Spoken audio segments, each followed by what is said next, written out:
If I saw something was difficult, I wanted to master it. I was driven to do that, just to see how far I could go in these multiple directions. Right. And that left me vulnerable to one thing. It left me vulnerable to being in a situation where I wasn't healthy enough to manage it. What do you think of the skills that people should start to develop in their 20s in general to make them better human beings, more potentially open to success financially, relationship, health-wise? What are 2 or 3 things that everyone should focus on in their 20s? Well, it certainly doesn't hurt to be in good physical condition, so we can walk through it. Stop drinking too much. How do you know if you're drinking too much? You regret what you do when you're drinking. It's interfering with other important goals. It's causing you financial distress. It's getting you in trouble with your friends or your family. It's getting you in trouble with the police. Okay, so stop abusing substances if you can, right? If you see that they're hurting you. And alcohol is particularly pernicious in that regard. So, physical health. Are you in decent shape? Are you strong and coordinated? And if you're not, well, you'd be better if you were. Right. You'd feel better, you'd be more effective, you'd live longer, you'd be less sick. And you really see that mount up. Like if someone's been in shape once in their life, they age way better. And it's also a really good way of maintaining your cognitive ability. Like, you hear about those exercises that you can do online to make you smarter and keep your cognitive ability intact. Yep. Those don't work. There's no evidence that they work. People keep saying that they make you smarter or they maintain your cognitive function.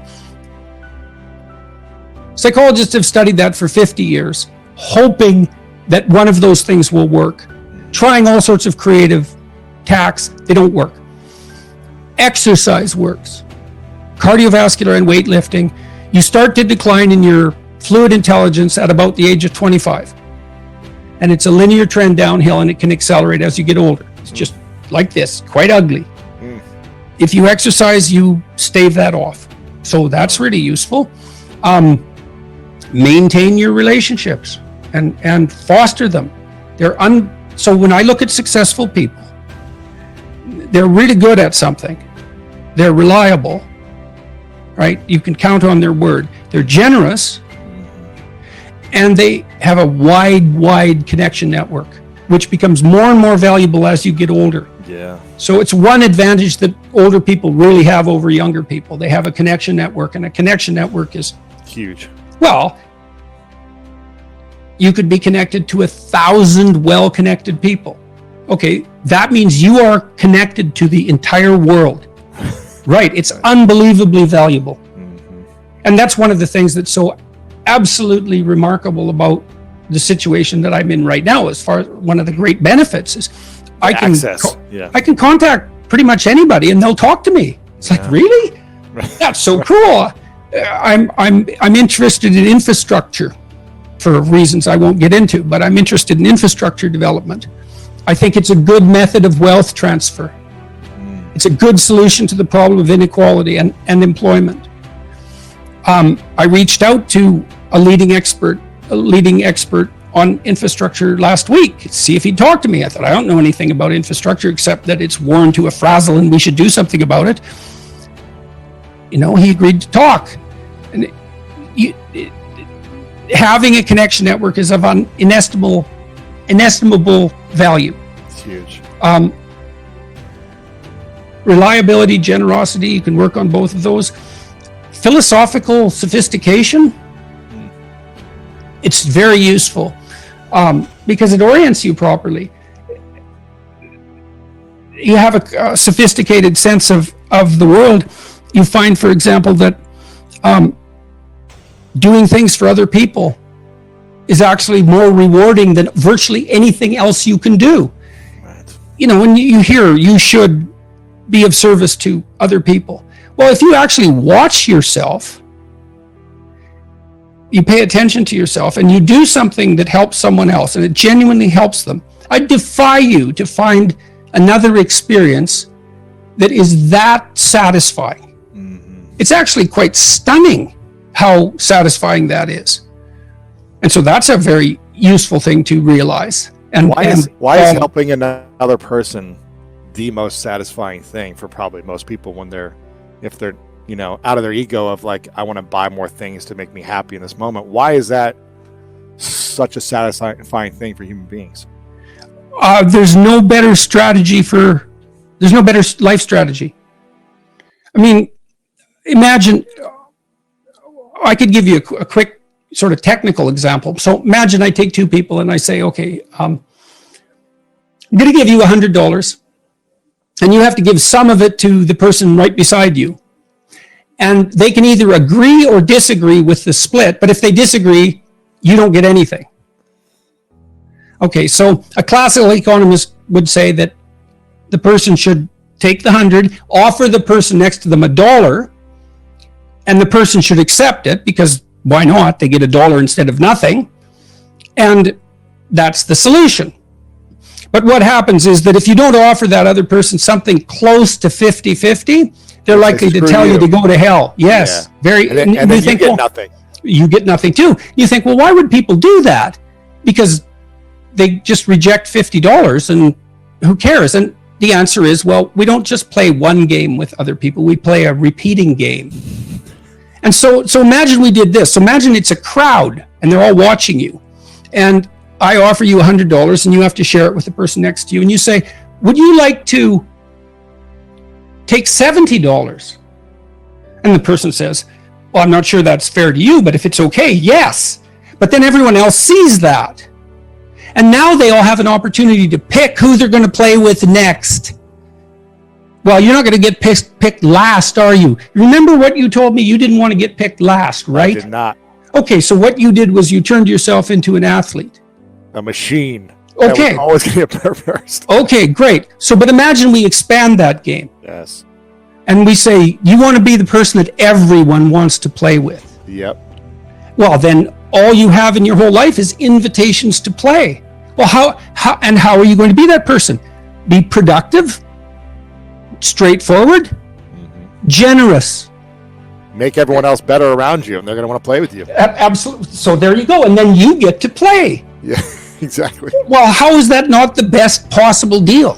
It's clearly. See, so the reason, if the ethical argument is put properly, it is by far the most compelling argument. It's like if you want to have everything you could possibly want and more, then be a good person. The better a person you are, the more likely that is to happen. That doesn't mean that you're completely protected against getting cut off at the knees. But there's no better strategy. That's it. And you can even think about it selfishly, and I talk about this to some degree in Beyond Order. Let's say that you want to be selfish. You think that's the best possible strategy. Why should I care about others? Okay, let's say you should only act in your own best interest. Well, then it's like, well, what's your best interest?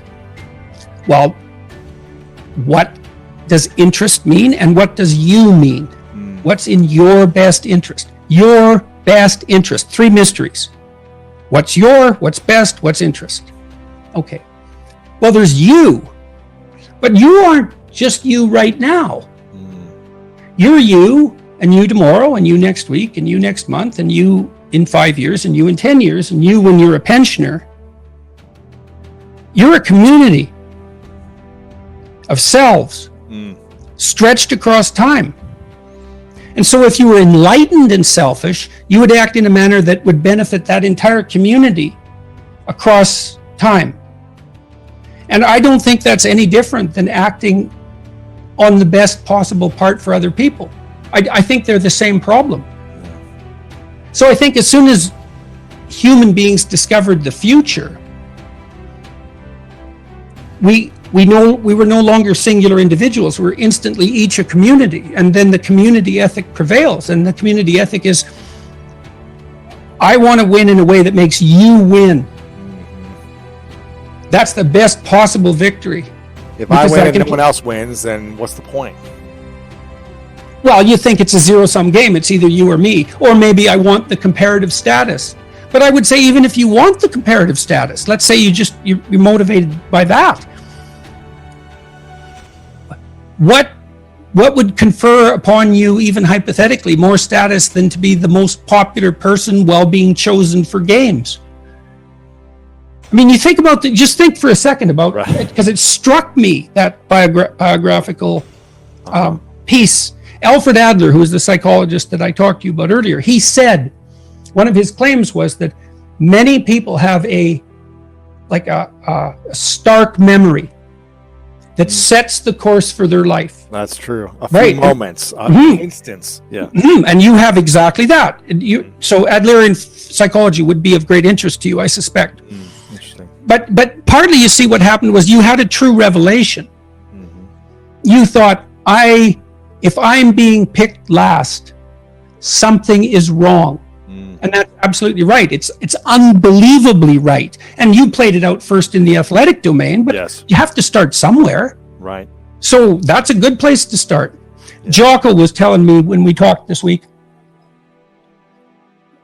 he's this tough character, man. You know, and he could have, and I'm not telling tales out of school here, he could have been a criminal, no problem. And he knows that perfectly well. And I'm not saying that as a slur on his character, partly because I believe the Nietzschean dictum that a lot of morality is just cowardice. And whatever he might be, he's not a coward. Right. And just because you obey the laws doesn't mean you're moral. Just might mean you're afraid. In any case, so the question is, well, what socialized this brute? Well, he was taught in the Navy SEALs. Yeah. Take care of your team. That's your fundamental purpose. And he noted, and we had a long discussion about this, the successful guys, man, they've got your back. Wow.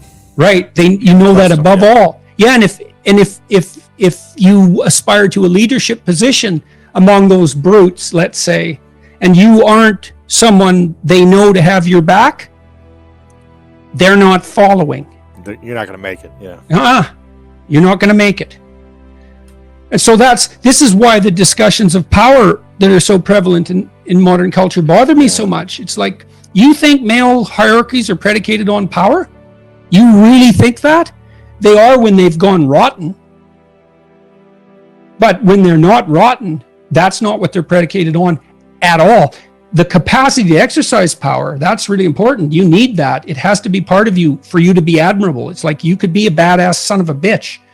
Yes, I see that. And that way I'm somewhat intimidated by you.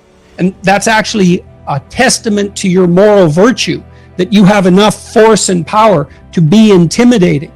But then if you can encapsulate that and take that potential for power and harness it to this broader good, well, that's unstoppable.